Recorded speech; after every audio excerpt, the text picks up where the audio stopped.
Question fifth दिया हुआ है, right central idea of the poem an elementary school classroom in a slum. Poem का नाम दिया हुआ है an elementary school classroom in a slum. इसका सेंट्रल आइडिया पूछा है, सेंट्रल आइडिया लिखने के लिए कहा है। हर एक पोइम का एक सेंट्रल आइडिया होता है। इससे पहले जो हमने पोइम पढ़ी थी उसका हमने सेंट्रल आइडिया लिखवाया था और इस पोइम का भी यहाँ पर सेंट्रल आइडिया पूछा गया है। तो देखिए यहाँ पर सेंट्रल आइडिया का मतलब होता है व्यापक मनोदशा। An elementary school classroom in a slum नाम की जो पोइम है इसकी व्यापक मनोदशा लिखो। स्टेफन स्पेंडर ये पोइट का नाम है। Stephen Spender in an elementary school classroom in a slum मतलब स्टेफन स्पेंडर के द्वारा लिखी गई पोइम जिसका नाम है an elementary school classroom in a slum deals with the theme इसकी थीम किससे संबंधित है? Social injustice. सोशल का मतलब होता है सामाजिक और इनजस्टिस का मतलब होता है अन्याय। ये जो पोइम है इस पोइम की जो थीम है वो सामाजिक अन्याय एंड क्लास इनक्वालिटीज और वर्ग भेद से संबंधित है। स्टेफन स्पेंडर के द्वारा जो लिखी गई पोइम है इस पोइम की theme social injustice and class inequalities से संबंधित है मतलब सामाजिक अन्याय और वर्ग भेद, सामाजिक अन्याय और वर्ग भेद से संबंधित है।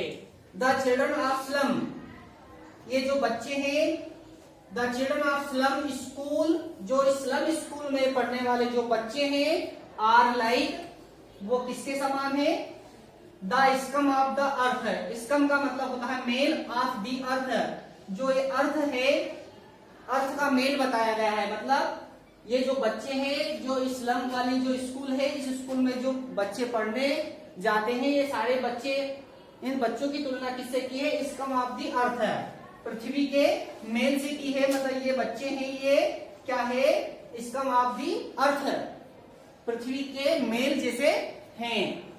देयर फेसेस जो उनके फेस हैं जो उनके चेहरे हैं आर पेल मतलब पीले हैं, उनके जो चेहरे हैं वो पीले हैं।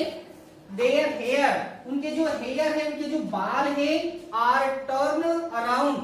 टर्न मतलब होता है बिखरे हुए, अराउंड मतलब इधर उधर है चारों तरफ। उनके जो बाल हैं उन बच्चों के बाल इधर उधर बिखरे हुए हैं किसके समान? Like rootless wits. Rootless wits के समान मतलब अनवांटेड प्लांट्स के समान मतलब अनचाहे पौधे के समान। दे स्टंटेड फिगर्स है और उनका जो फिगर है वो कैसा है? स्टंटेड मतलब अवरुद्ध मतलब उनके शरीर की जो बनावट है वो कैसी है? अवरुद्ध है मतलब रुकी हुई है मतलब उनका जो शरीर है वो कैसा है? अविकसित है। विद ट्विस्टेड बोन्स और जो उनकी बोन्स मतलब जो हड्डियां हैं वो ट्विस्टेड है मतलब टेढ़ी मेढ़ी है। दे इनहेरिट का मतलब होता है वारिसाना। डिजीज मतलब होती है बीमारियां मतलब उनको वारिसाना के रूप में क्या मिली है? डिजीज मिली है, बीमारियां मिली है ऑफ देयर पेरेंट्स उनके माता पिता से। ठीक है तो उनको इनहेरिट के रूप में क्या मिला हुआ है? दे इनहेरिट डिजीज उनको डिजीज मिली है, बीमारियां मिली है ऑफ देयर पेरेंट्स उनके माता पिता से। मतलब ये जो बच्चे हैं इन बच्चों को जो बीमारियां हैं उनके माता पिता से एक वारिसाना के रूप में मिली हुई है। ये बिलोंग करते हैं to dirty world of crammed holes. ये जो बच्चे हैं ये किससे बिलोंग करते हैं? डर्टी वर्ल्ड से मतलब गंदी दुनिया से। आप क्राम्ड जो तंग, होल्स मतलब होते हैं मकान, जो तंग या सकरे मकानों में रहते हैं। मतलब ये जो बच्चे हैं इन बच्चों की जो दुनिया है वो कैसी बताई गई है? डर्टी बताई गई है। डर्टी वर्ल्ड क्राम्ड होल्स और इनके जो मकान है वो कैसे बताए गए हैं? क्राम्ड बताए गए हैं, काफी सकरे बताए हैं, काफी तंग बताए गए हैं। द पोइट थिंक्स पोइट सोचता है देट द गैप जो गैप है ना जो अंतर है ऑफ द टू वर्ल्ड दो दुनिया के बीच।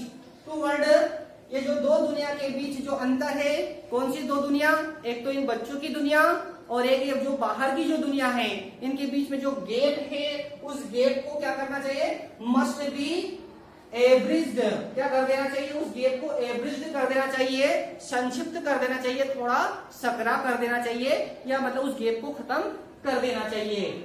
दिस अनफॉर्चुनेट चिल्ड्रन, ये अनफॉर्चुनेट चिल्ड्रन है, ये जो बच्चे हैं ये कैसे हैं, दुर्भाग्यशाली। अनफॉर्चुनेट का मतलब होता है दुर्भाग्यशाली। दिस अनफॉर्चुनेट चिल्ड्रन, ये जो दुर्भाग्यशाली जो बच्चे हैं, मस्ट बी टेकन आउट, इनको टेकन आउट करना चाहिए, इनको बाहर लाना चाहिए of this dirty and unhygienic surroundings. ये जो डर्टी मतलब जो गंदा एंड अनहाइजेनिक मतलब जो अस्वच्छ सराउंडिंग का मतलब होता है इनके चारों तरफ जो गंदगी फैली हुई है, जो अस्वच्छता है, इस गंदगी इस अस्वच्छता से इन सभी बच्चों को टेकन आउट करना चाहिए, बाहर लेकर आना चाहिए।